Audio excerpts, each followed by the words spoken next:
Invisible Ink is a writing journey in which you're going to write letters to your loved one, and you're even going to let them write back to you.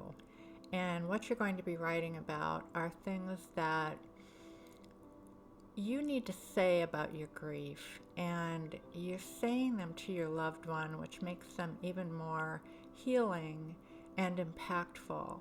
And you're not just going to be telling your story over and over, you're going to be really talking about the things that you grieve, and you're going to be letting them know what you love, what you miss, why they matter to you, how you want them to be near you going forward. And in the end, what you may find out is what they want from you or for you. And that's a really powerful healing tool for you when you're going through grief. I am a writer and a healing artist. I use writing as a tool to help other people go through a variety of different things. I've been doing that for about 30 years, and probably a few years into that journey as a literary healing artist, I lost my mom. And it was a really fast and brutal battle with cancer, and left me devastated, but also left me with a lot of things I didn't get to say to her. And having moved around as a kid, I learned the power of letter writing to make you feel like even though you're writing to someone who's far away, you can feel them and you can connect with them when you're writing that letter. And so that's what I did. I began writing to her to communicate the stuff that I didn't get to say, but also to just connect with her, just to feel her in my heart when I was writing the letters. And it really worked.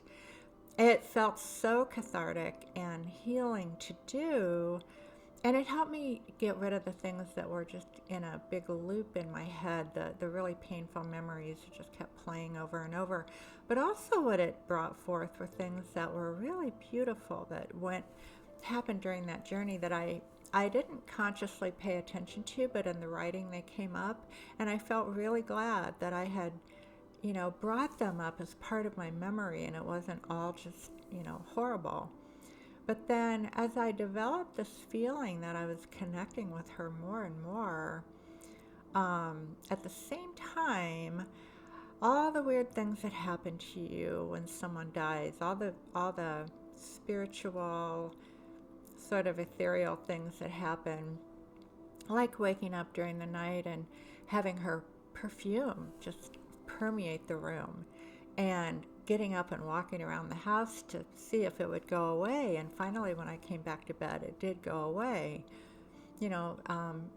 Visitations from birds and butterflies and things that we all kind of associate with spiritual beings.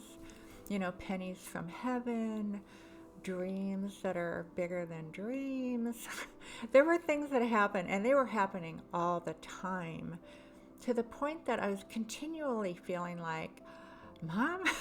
And then I would go, no, no, no, no. My logic brain would kick in.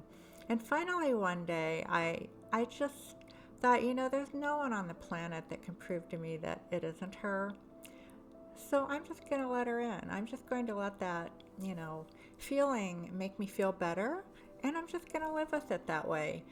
So then in time, that led me to the feeling that she wanted to write back to me.